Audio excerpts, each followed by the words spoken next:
This week on the BackTable podcast. You got to think back to 1977. We didn't even have a CT scanner. We only had an IVP. So we ended up doing a lot of explorations, which retrospectively, perhaps we didn't need to do, but we just didn't have the imaging to do it. And I was always one that felt like the final step in finding out the staging process of a traumatic injury was exploration. And so we ended up exploring a lot of kidneys early on until we got a CT scanner.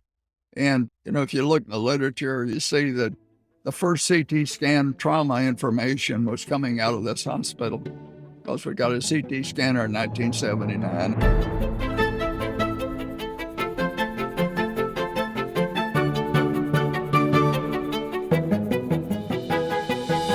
Hello, everyone, and welcome back to the BackTable podcast, your source for all things urology. You can find all previous episodes of our podcast on iTunes, Spotify, and at backtable.com. Now, a quick word from our sponsor. Since I had my son, paying down my med school debt has become my top priority. I remember holding him in my arms for the first time, looking into his beautiful little face, and just wanting the best future for him. With the Laurel Road Student Loan Cashback Card, my regular purchases earn me 2% cashback when I use it to pay down my student loans, which helps me reach my goals faster and plan for my family's future. Laurel Road for Doctors. Banking, insights, and benefits uniquely designed for doctors. See laurelroad.com/doctor checking for full terms and conditions. Laurel Road is a brand of KeyBank N.A. member FDIC. Now, back to the show. This is Aditya Bagrodia as your host this week, and I'm very excited to introduce our guests today. First, we have Jill Buckley from UC San Diego, who is a professor of urology and the director of the Reconstructive Fellowship, who is going to be hosting today. And I am thrilled to welcome Dr. Jack McAninch, who really needs no introduction. He's a professor emeritus at UC San Francisco. I could probably spend the entire 45 minutes introducing him and all his contributions to the field, but I think I'll leave it as, really one of the giants in our field, the father of trauma and reconstructive urology. Thanks for coming on, Dr. McAninch. How are you doing this morning? Wonderful. Thank you. Thanks for having me. Well, it's a pleasure. So I am actually going to largely sit back and enjoy the show as Jill and Dr. McAninch have a conversation. So Jill, thank you for coming on, and I'm going to let you take it away. Aditya, thank you first for having us this morning. I'm really excited to get the opportunity to interview and talk to Dr. McAninch and share his story with anyone that wants to listen to this wonderful man and legend in urology. Dr. McAninch, let's just jump right in. I know you grew up in a small town in Merkel, Texas. That's a big change from living in San Francisco or sometimes in Martha's Vineyard. Tell me what it's like growing up there.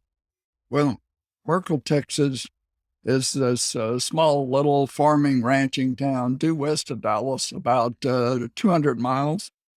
Its population's about 2,000, and I might even include all the dogs. So it's a small place. Went to high school there. All of my education before I got to college was there. And when I got to college, I realized I didn't really have any education. It was pretty poor. I didn't even get to take things like chemistry or any science courses. So I was poorly qualified when I got to college. I think you mentioned one time there was one stoplight in all of Merkel. Is that right? Or was it a stop sign? No, it was a stoplight. And it was quite an aggravation for most of the people who were traveling because they had to travel through this little town and stop at the stoplight. I got you. So not all kids that you grew up with probably went on to college. How did you find your path that you knew you wanted to get out of Merkel and maybe attend college or do things beyond that little small town? Well, I think that was probably my family who insisted or put in my mind that college was a very important part of my future because my father didn't even get a chance to finish high school. And my mother actually went to 2 years of college. And so I think she was probably very instrumental in sort of putting that in my brain that I was going to go to college. And the 57 people who graduated from high school with me, they probably 7 or 8 went to college out of the group. So very small group went off to college. And was it expected for you that you'd come back to Merkel after you went to college, or did they know once you left that you probably weren't coming back? Or what do you think? I think everyone expected me to come back. And even to this day, when I walk down the street of this little town, I see people that I knew so many years ago, and they'll look at me and say, "When are you coming home?" So there's still that expectation that I'm going to show up, but it's not going to happen. Not anytime soon. I remember you telling me one time that you used to work in the oil fields. Do I have that right? I did. You know, that's a far cry from being a surgeon. Was that one of the toughest jobs you had? And if it wasn't one of your toughest jobs, what was one of the jobs you thought was hardest growing up? Well, when I finished high school, I didn't really have enough money to go to college. And fortunately, I was able to get a job in the oil fields working as a roughneck. So I was 18 years old working as a roughneck in the oil fields. And I made $1.52 an hour. In 1954, that was a lot of money. And we got time and a half for overtime. So I worked 7 days a week, and I worked from 3 in the afternoon till 11 at night, because these drilling rigs run 24 hours a day. And so that was a evening shift. So when I got ready to go to college, I had saved up money all summer so I would have enough to make it through school. And at Texas Tech, where I went to college, the tuition was $25 for a semester. So that was affordable. And was it a tough job? Could I have done it, you think? Oh, yes. Working in the oil field is a tough job. I mean, you work really hard, but it was great for me because I would work the evening shift, so I couldn't go out in the evening, spend my money running around doing things. So I could strictly working 7 days a week, and I worked all summer. So I just pocketed all that money, and it was up to pay my room and board and everything when I got to Texas Tech. Knowing you for a number of years now, that correlates to your work ethic, like what you're like as a physician and a surgeon. Good training, I guess, for the future. Well, I would say so. I know you majored in animal husbandry at Texas Tech, the Red Raiders. Is that right? That's true. What I wanted to really know is, do you think they're the best football team in Texas, or is there some other teams that you would say are better? Oh, no, good grief. They're not the best football team in Texas. Did you ever play football? Oh, yeah. I played football all through high school. But my favorite sport was basketball and baseball. But I was a split end in football, and was starting split end when I was a senior. And in those days, I played on the defense as a linebacker. So I was linebacker, and I weighed all of 155 pounds. So gives you some idea. Yeah, things have started to change now. Yeah, that's true. So you did major in animal husbandry, is that right? I did. I majored now. Okay. And then at some point, I remember you telling me how you had an opportunity to work with plastic surgeons and do research. Well, that's jumping a little bit ahead because while at Texas Tech, I actually decided that I really had to work hard to learn how to study. And in that process, I got interested in some additional, I would say, additional studies. So I went off to Cornell between my junior and senior year at Texas Tech and spent a summer doing research at Cornell and working with a group there. So I was interested in advanced studies. And so I was able then to apply to different institutions in the area of animal science to see if I could get an advanced degree. And I was going to get a PhD in animal husbandry, animal science. And I ended up getting accepted for a fellowship at the University of Idaho. So after I graduated from Texas Tech, I went off to the University of Idaho, get a master's degree there in animal science. And it was there at the University of Idaho is where my major professor asked me what my future plans were. And I said, well, I want to get a PhD in the field of animal nutrition. which is where I was interested in. So he said, well, we need to get you into some of these courses that will prepare you for that. So he put me in advanced organic chemistry, biochemistry, comparative anatomy, histology, these kinds of courses, embryology. And all these courses I was taking were very interesting to me, and I really enjoyed them. But what I realized was that I was in class with all of these pre-med students, and I was making better grades than they were.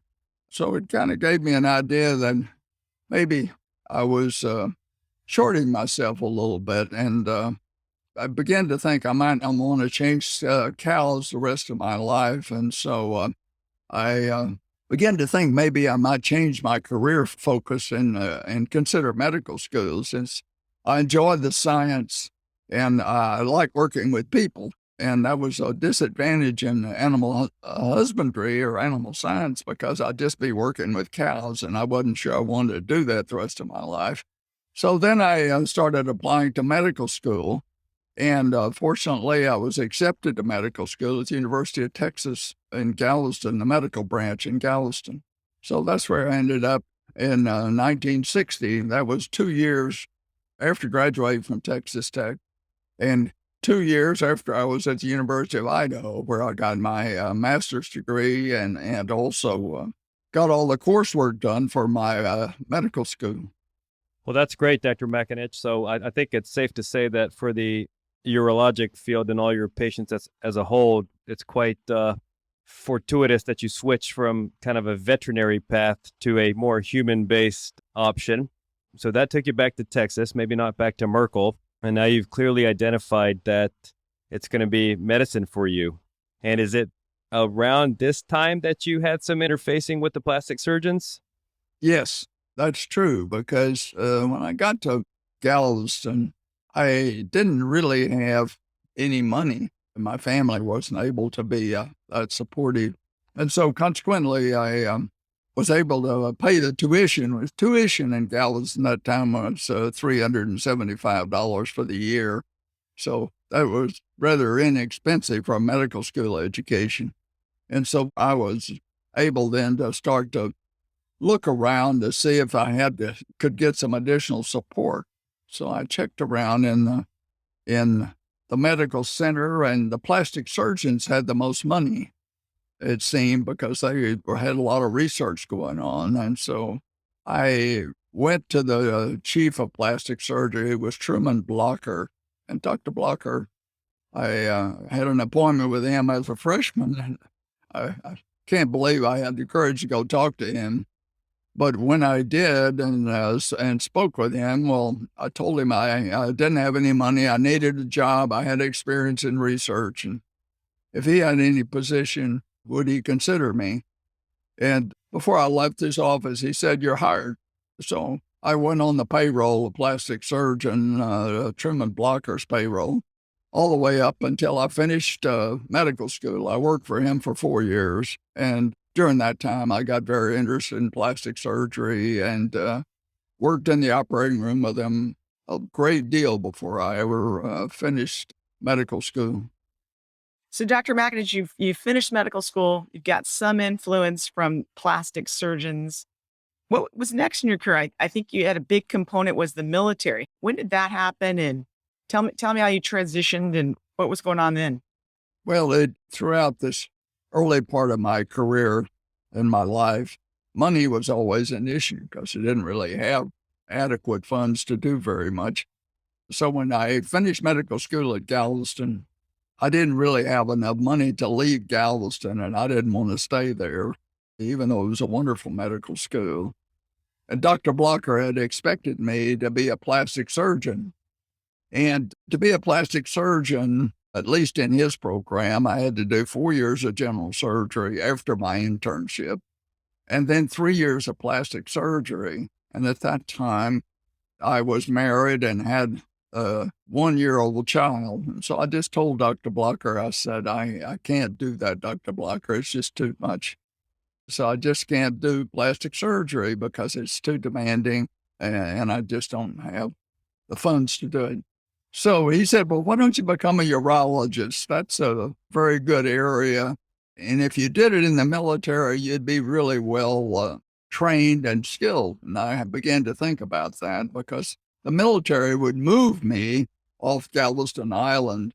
And so all that information and encouragement from him, well, I decided to join the military. So I joined the Army, and the Army moved me to Letterman Army Hospital in San Francisco. So that's how I got to San Francisco.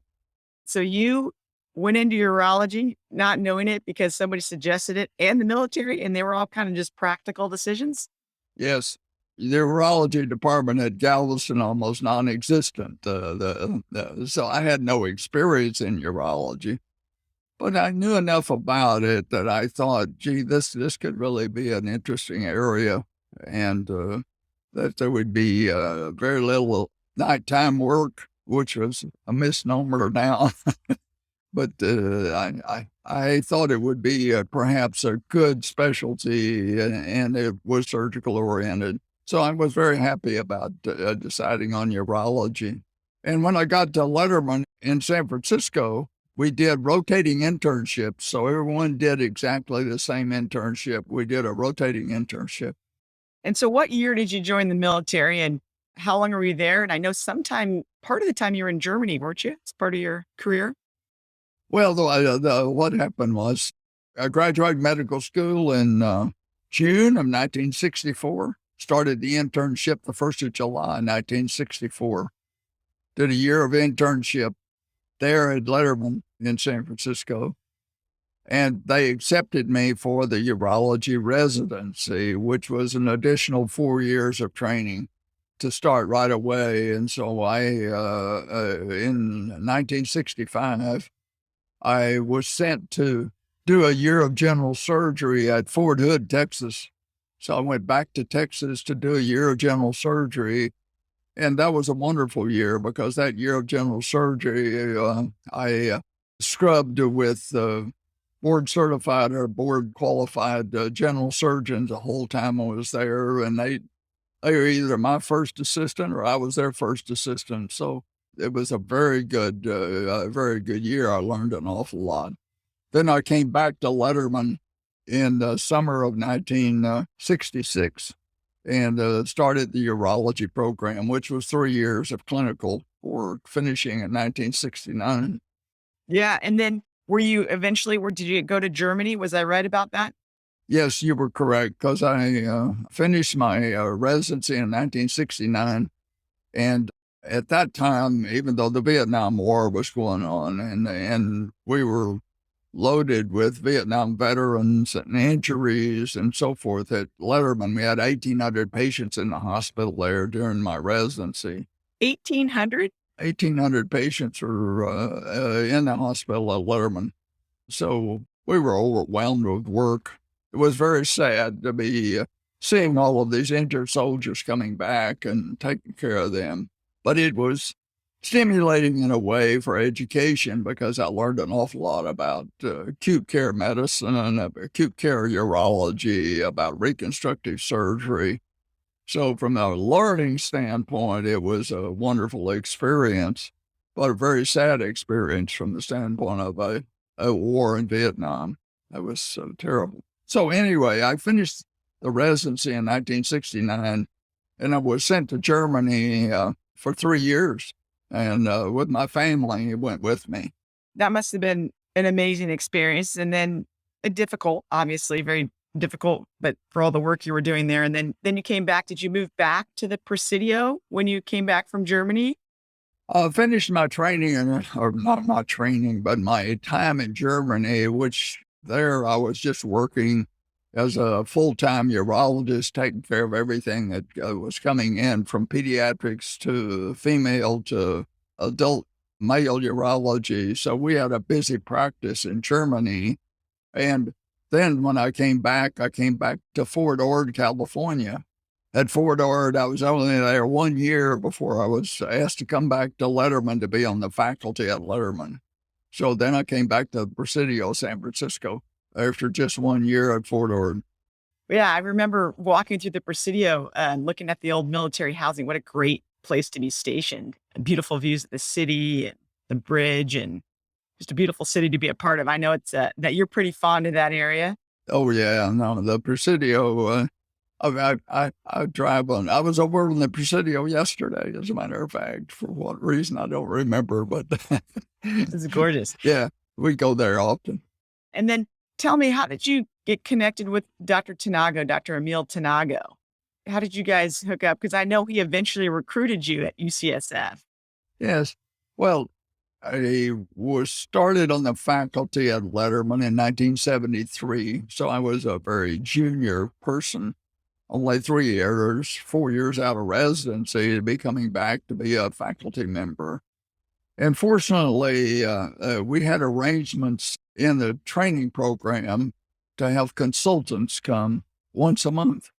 And so Dr. Tanago was one of those consultants who would come once a month and spend 2 hours with us and the trainees at Letterman.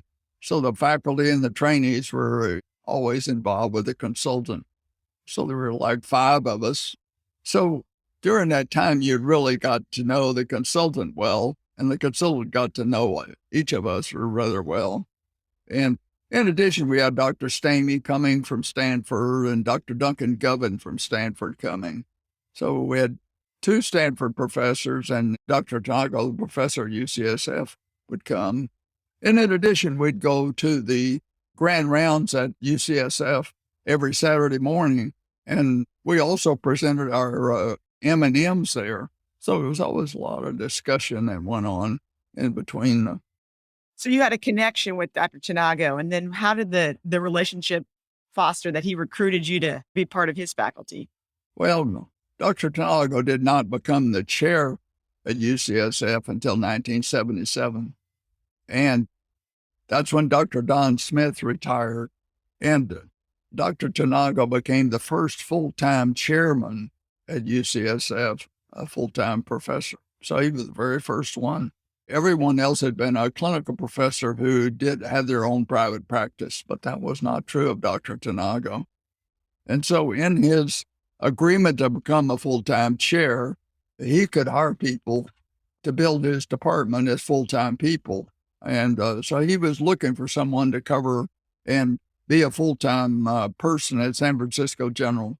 And at that time, San Francisco General was a hospital that had only UCSF faculty working full-time there.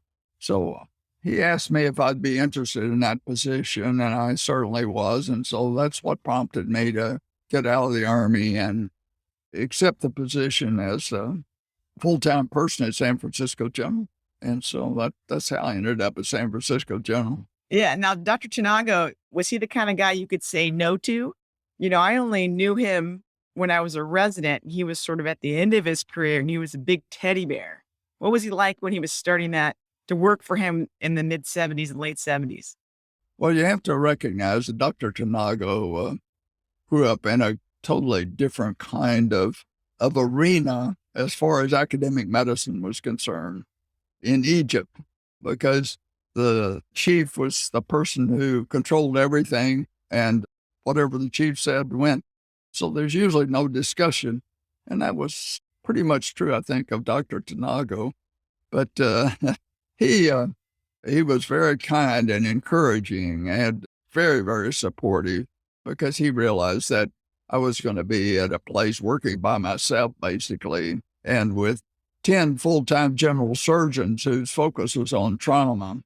And so working there in that atmosphere, and I was very interested in the trauma because of my experience from the Vietnam returnees back in training. And so I had to work my way into the trauma setting and become part of the trauma team. And he knew that was not going to be easy, and it wasn't easy. So he was very, very supportive of me. Yeah. So Dr. Mack, let's think, roughly what year did you start at San Francisco General, and what year did you finish? How many years were you there, would you say? Started 1977 in September, and I retired in 2013. Wow. Amazing. Amazing. I know the general was a big part of your career. And one of the things that always impressed upon me were two big things. You had this great relationships with the general surgeons, which maybe I can ask you about in a little bit here, but you also created a great team of people that were super loyal to you, like Sheila in the OR and Jojo and Melissa and Layla. And you had these people that were loyal. How did you build this amazing atmosphere that people just wanted to stay and be a part of your team at the general? Well, I don't know exactly how that kind of thing happens, but I always treated people with respect and felt like that I didn't need to demand things from them, that they had a job to do and I expected them to do the job, and I didn't have to say a lot about it to them and what I wanted. I could just give guidance. So hopefully that's what built a group that wanted to stay and work and be part of the group. So I had long-term employees, and I was awfully pleased to have them. Yeah, which really speaks a lot to how you treated people. And it's something that really impressed upon me. And I think many of the people that you trained. When you're talking about the general surgeon, you clearly had garnered the respect of the trauma surgeons and the general surgeons. And it's really unique, Dr. McAninch, not like many places in the country. How did you have that vision that you were going to come in and kind of join them, but carve out urologic trauma? Well, first of all, I was very interested in it. And I remember when I was interviewing to take the job, Dr. Tanago had set it up for me to interview Dr. Blaisdell over at San Francisco General, since I was going to work at the General. And Blaisdell was internationally known trauma surgeon, and he was also internationally known as one tough guy. So I go into Blaisdell's office, and see, he was just a wonderful guy, but he was a no-nonsense person. So the first thing he asked me, and if I was interested in trauma, I said yes. And he said, well, why do you think you can do trauma here? I said, well, number one, I'm interested, and I've been well trained, and I'll be here to do it every time there's a trauma. And he said, where do you live? I said, I live in Mill Valley. He said, well, will you come for every trauma that I call you for? And I said, yes, I will. He said, even at 2 a.m? And I said, yes, I'll be here. He said, okay, if you'll come for every trauma, then I'll be supportive of you. And so I agreed with that. And I was tickled after I talked to him. And so then when I was hired, I went back into Dr. Blaisdell's office, and he said, now, we've agreed you're going to come for every trauma.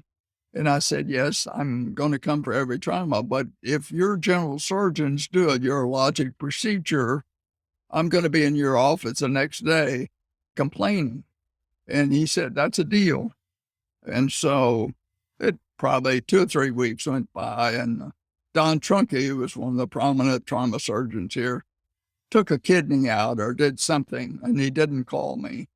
And so I was in Blaisdell's office the next morning. I said, Trunke took out a kidney last night. I was not called for this traumatic injury. And Blaisdell said to me, don't worry, I'll take care of it. Never happened again.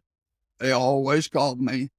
All the trauma surgeons called me. And as I got a chance to work with them in the middle of the night and all times, then I became just a member of their team.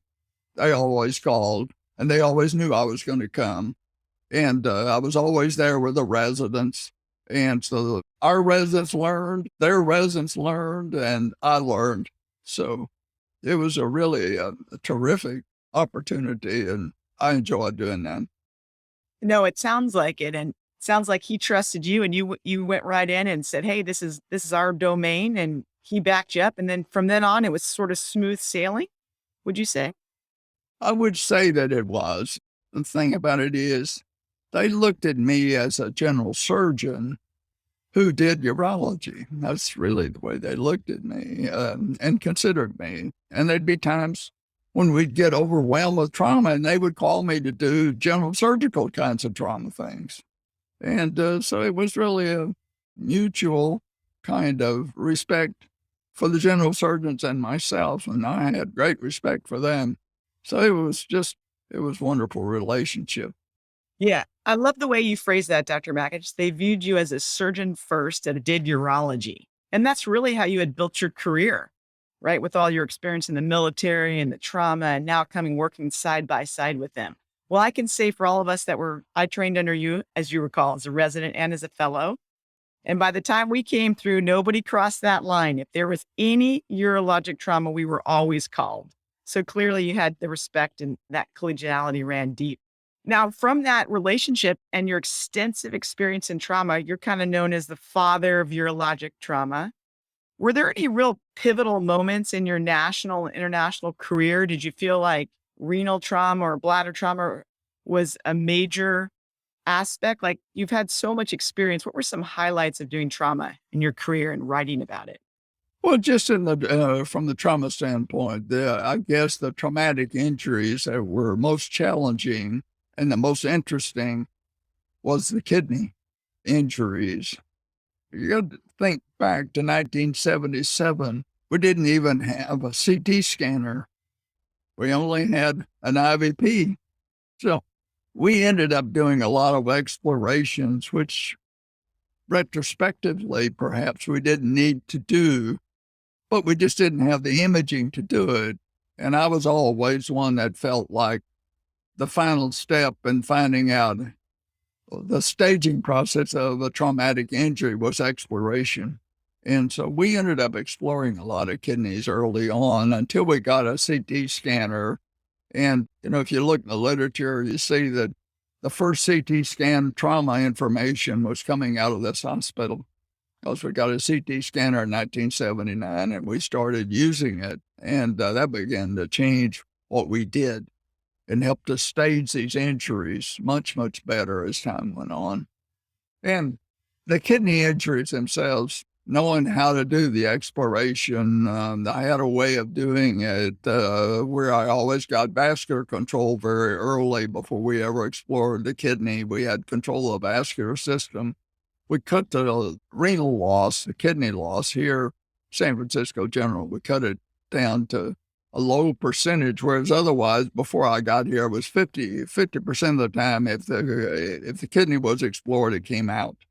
It was taken out by the general surgeons, and we were down to probably 10% or less of the ones we explored, and we became much more conservative, actually, in exploration than the trauma surgeons were. No doubt about it, Dr. McAninch, how you identify the vessels early, how you taught all of us that trained under you to do that, and the fact that we're urologists that had familiarity with the kidney completely changed the management of renal trauma.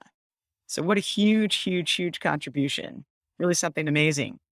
Well, I think it's a lot of fun to learn how to isolate the major renal vessels in a central location and take care of these vascular injuries. And for training purposes, it's wonderful. And it gives you, like you yourself, you're comfortable exploring the aorta, knowing what's there and how to get to the renal vessels and manage those things. That's such valuable information to have. No, I definitely feel that way. Do you feel like, even though it's better for the patients, it's certainly a loss for sort of the trainees not getting that exposure of exploring these kidneys and the retroperitoneum? What do you think? Yes, there's no doubt about that from the standpoint of training. It's a loss, but the patient does gain. I would say that, however, back in the 80s, and we were doing more exploration, certainly than we are now, that we were able to cut the morbidity of renal injuries dramatically by exploring them early and doing a reconstructive procedure, because they would be in the hospital for much less time, and the worries of extravasation and infection in the retroperitoneum were greatly reduced because of that. Yeah. Now kind of transitioning, you did a ton of work in trauma, and you're clearly, that's a big part of your career and one of the things you're known for. And then you have always done a lot of reconstructive surgery, but seemed to publish more of that later in your career. Who were some of your key mentors in the reconstructive realm? Sounds like trauma you kind of did on your own. Kind of, you were the father of it. What about reconstruction? Did you have any mentors that really influenced you? Tell you the honest truth, no. I was interested in the reconstructive things primarily from my experience with plastic surgeons. So I think maybe I just got the principles down really well because of my experience there. And then having experience in caring for the injured coming back from Vietnam was a great benefit in my training. And so the faculty at Letterman were all very helpful and in guidance of reconstructing things. But they didn't, there wasn't anybody in my career who was fellowship trained in reconstructive surgery. And I myself was not trained in reconstructive surgery per se by fellowship training. So this is just something that was a natural after trauma to reconstruct things. So we did a lot of genital reconstructions, and then it became an issue of stricture disease. And using the principles of reconstruction, that's how I just got into doing stricture disease. I think you did an amazing job of marrying trauma to reconstruction, even the title of your fellowship, Trauma and Reconstructive Urology. And I think back to myself, would I have been able to put those two together? I'm not sure I would. So, self-taught, thinking about how things just naturally fit together. That's how you kind of created this whole field and fellowship. What do you think, Dr. Mack? Is that true? Yes, the whole basis of trauma, in my view, was always reconstructing the traumatic injuries. And it's just, you didn't want to lose an organ or lose function. And so the most important thing was reconstruction. And so that just carries over to reconstructive surgery in general. It just wasn't any different to me. They were all related. They were all the same. Yeah.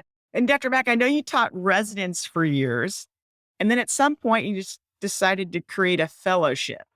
But there were just a couple. You were one of just a few. What made you decide to train someone for an additional year in what you loved, trauma and reconstruction? Well, it's just the fact is that we had lots is not the right word. We had a great number of traumatic injuries. By that time in my career, which I'd been 13 years or so, without a fellow, without any other faculty, just me here at San Francisco General, we were at a point where we were ready to add to the training program, and a fellow made sense. There would be something new to open up for people across the country if they were interested in trauma and wanted to do reconstructive surgery. So we could do not only reconstructive surgery, but deal with the trauma and learn how to do acute care reconstructive surgery here. And so I decided to open the fellowship, and Dr. Tanago was very supportive of that. And he was very supportive of that. So the first fellow came in 1989. And that was Christopher Dixon. And he was recruited out of Wayne State University, where I was a visiting professor that spring. And Chris was interested. And so I said, come do a fellowship and let's see how it goes. And so we had a great year. We had a good time. And that was a wonderful launch for the fellowships. It never turned back. You trained like in the 20s, 20, 25 fellows. How many do you remember roughly? Somewhere in there. About 25 fellows. Yeah, there's about 25 fellows. Another real key aspect when I think about your career was there was a group of you that started GURS, the Genitourinary Reconstructive Society. And, tell me what that was like. I remember you telling stories how when you guys first met, there was like 12 or 14 of you in the audience. And now it's a huge society that's grown to hundreds and is international. Tell me the original few of you and where you guys originally met. The Genital Reconstructive Urologic Society was actually founded, as I recall, as 1989. And Charles Devine, Dr. Devine from Eastern Virginia, was the real person who insisted that this would be a viable organization. So he pulled together a group of people that he thought would be founding people who would support it. And I happened to be one of those people. But there was Dr. Devine and Dr. Charles Hardin, who was a plastic surgeon, because the vision was that plastic surgeons, urologists, gynecologists would all be included in this group. So there would be a wide range of specialties that would be included and would be international. So there'd be people from around the world that would be included. And we met, and I should say, pediatric urologists were also included in this group. So there's quite a group that he envisioned getting going. And the first meetings we had were at the American College of Surgeons. That's where the original meetings were held. And we had urologists, plastic surgeons, gynecologists, pediatric urologists, all involved in presenting papers. But as time went on, we decided to meet at the AUA, and then the plastic surgeons kind of dropped out, and gynecologists kind of dropped out. So it's really turned out to be a urologic group. And it's grown quite big. Wasn't it real small at first? And now sometimes we look at the room and there's 600, 800 people. You must be proud of all that. Oh, yeah. And if we had 50 people in the initial meeting, we considered it a big group. So a big success. Yeah. It has grown into that. Yeah. Speaking of all the different things, when you look at your CV and having been around you for years, you pretty much had every title or big leadership role in urology. President of the AUA, president of GERS, honorary member of the Royal College of Surgeons. Any of those roles really stand out to you that you particularly enjoyed, those big leadership roles in urology?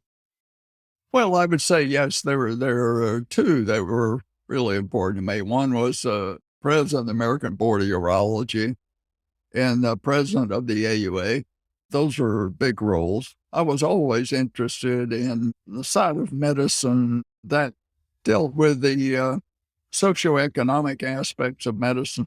And organized medicine like the AUA was very important, because if you didn't get involved in something like the AUA or that type of organization, you couldn't make a difference unless you got involved. And that's one reason I got involved. One reason I got involved heavily in the American College of Surgeons, because I felt urology needed to be represented there, represented well. So I got heavily involved in that organization as well. Yeah. And from the academic standpoint, well, the American Board of Urology was clearly the most important deeply academic organization that I could have been involved in. So those are all big, important groups to me. And then I know you flew pretty much to every state as a visiting professor and internationally as well. Any trips that you just, stand out that were really fun? Just you think back when you were a visiting professor, just big memories? I'll tell you, being a visiting professor was always exciting to me. It was exciting to meet all the trainees. And, most of the time when I was there to give talks, they hadn't heard talks like the kind of things I was presenting. So they were all very interested. And so that was very encouraging, just to have people, showing so much interest. And one thing I always did, and that I always kept a camera in the operating room, and I photographed everything that we did. And so there's no words you can say that are better than a photograph. That's very well done. It not only shows exactly what you're doing, but it can show the outcome as well. And by taking good photographs and showing them like as a visiting professor, you can show the stepwise process and the reconstructive procedure that's much better understood than words can ever put it together. So to me, that was one of the most important things that I had in education was a good camera. I still think I have one or two of the photographs that you took because they were just perfect to demonstrate something that you lent out to me to use. So definitely agree. Dr. Mack, when you think back on urology, it's changed so much since you've entered. One of the big things, just when they let women into urology, was that a big thing? Did you think that was a good thing? Was that a big thing for everybody else to adjust to? Or what did you think about the infusion of of women in urology?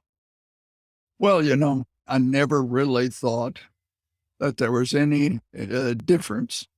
It just never entered my mind that women were not part of urology because, it's the individual that makes a difference as far as I was concerned. And so it was never, I think maybe the very first resident we had in urology was Sharon Me at UCSF. And Sherry's old enough, she's retired now. So, but after that, well, we almost had a woman in our training program every year. And now half of the trainees are women that are in urology here at UCSF. So it's fantastic, actually. It's a big paradigm shift. And, I can tell you for myself, I think I was your first female that was one of your fellows. Is that right?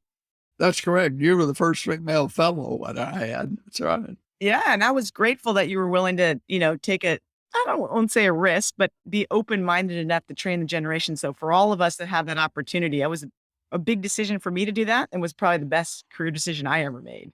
So thanks for that, for being open to that. I was going to ask you a couple other things. As you've seen urology change, is there anything that stands out, like laparoscopy or endoscopic stone surgery or how we handle pediatric patients? You've really seen the field of urology now, looking back for 50 years and how it's changed. Anything when you think about, you're like, wow, was a huge change for all of us in the field. Maybe it was starting to do radical prostatectomies more. Anything stand out? I just give a lot of credit to urologists for their intuitive skills because that's the way you make progress. And then think back in the early 80s was the first time percutaneous kidney surgery was done to punch into a kidney from the skin and realize that we didn't have good ultrasound or good imaging to do that kind of thing, but yet we're able to do it and started doing the percutaneous work. And then that led to laparoscopy, and the laparoscopy has progressed. By the early 90s, we were starting to do laparoscopic things. First description of laparoscopic kidney nephrectomy was done early 90s. I'm just so supportive of that kind of minimally invasive work. And now we've got robots, and the robots are just moving, and everybody's learned how to do robotic surgery. So, it's amazing. It's just amazing. I probably do 10% of what I did when I was a resident. Now, the things are so different.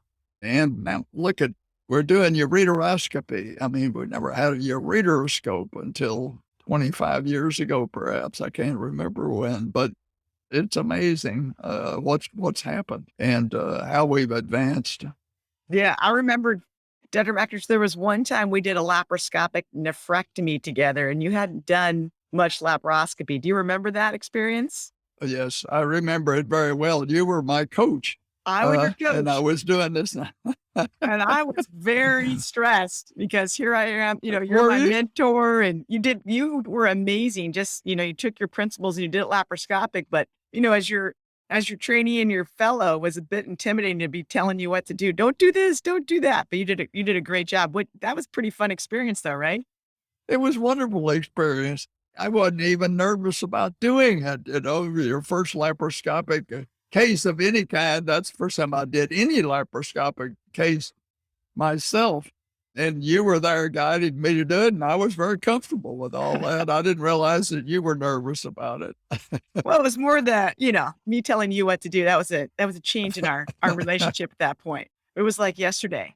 Do you think future doctors will look back at what we're doing and think, man, those guys were barbaric?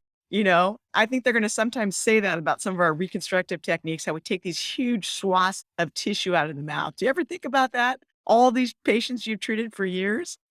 Oh, no, I don't think that at all, Jill. I think they will think those guys had a lot of courage and they had a lot of skill to be able to do things like that. And if you look back through the history of surgery, it's exactly the same way. When I read about what they were having to do during the Civil War and how they had to take care of people, I think those guys were skilled And those guys had a lot of courage, the physicians did, doing what they had to do.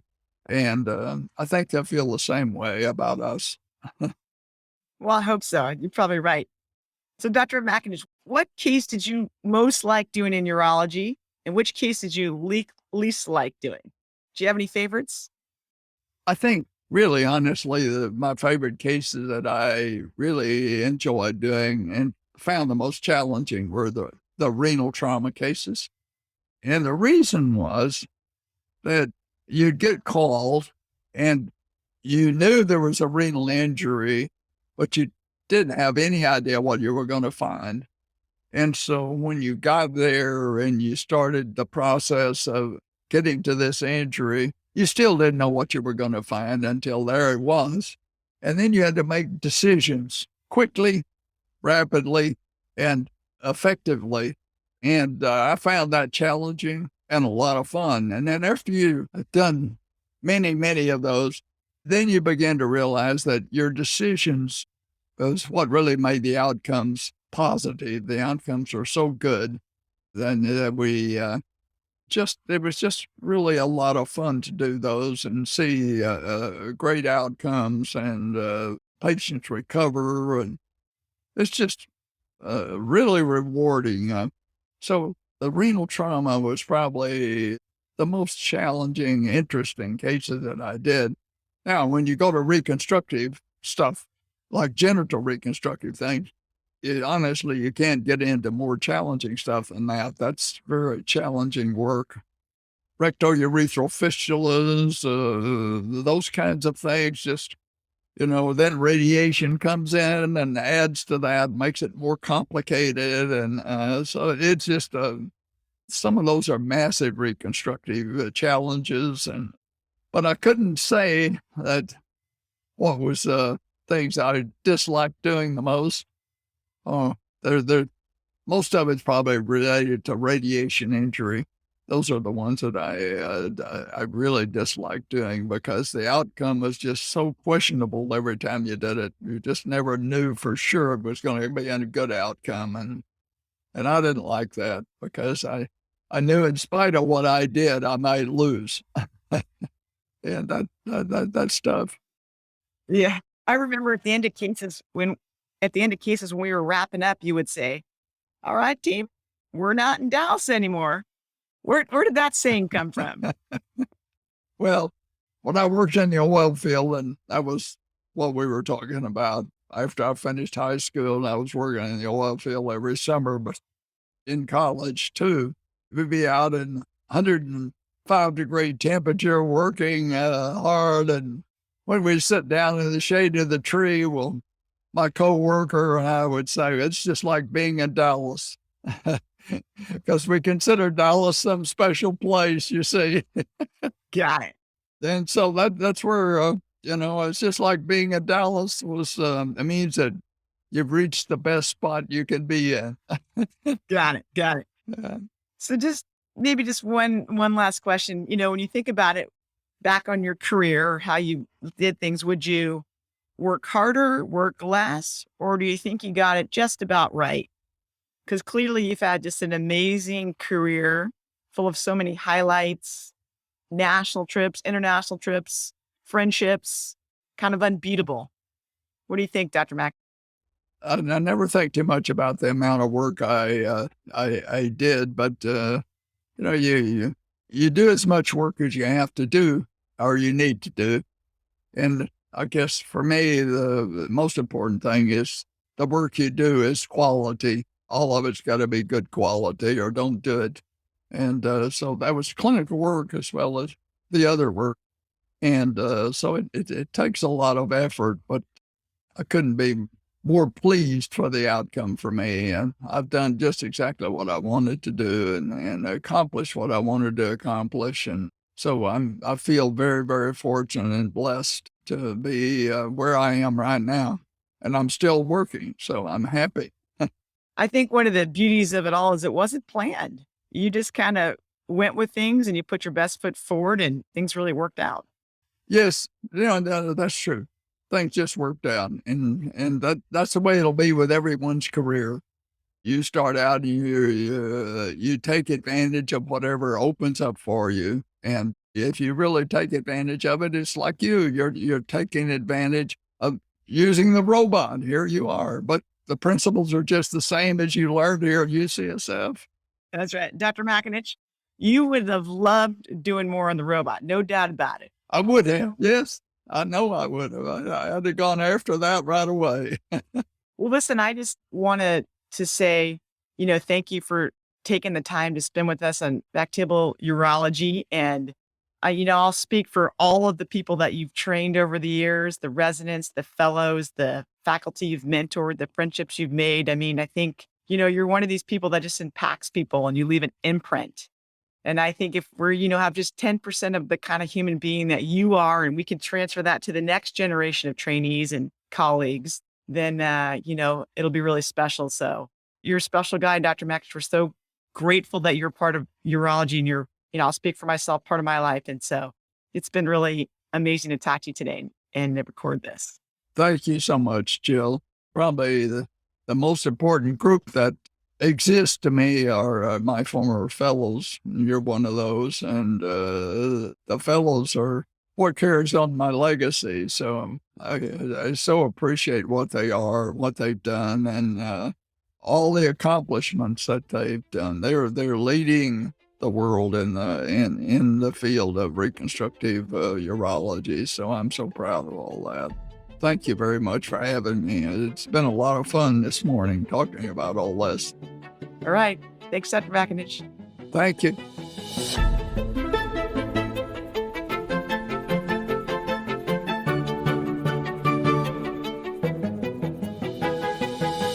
Thank you so much for listening.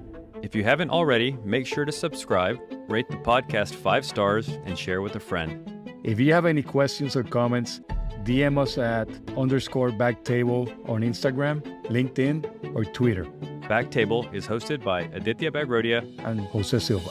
Our audio team lead is Kieran Gannon, with support from Caleb Hodson. And Ness Smith-Savadoff. Design and digital marketing led by Brian Schmitz, with support from Ishan Sangwan and Vedavi Patwardhan. Social media and PR by Chi Ding. Thanks again for listening and see you next week.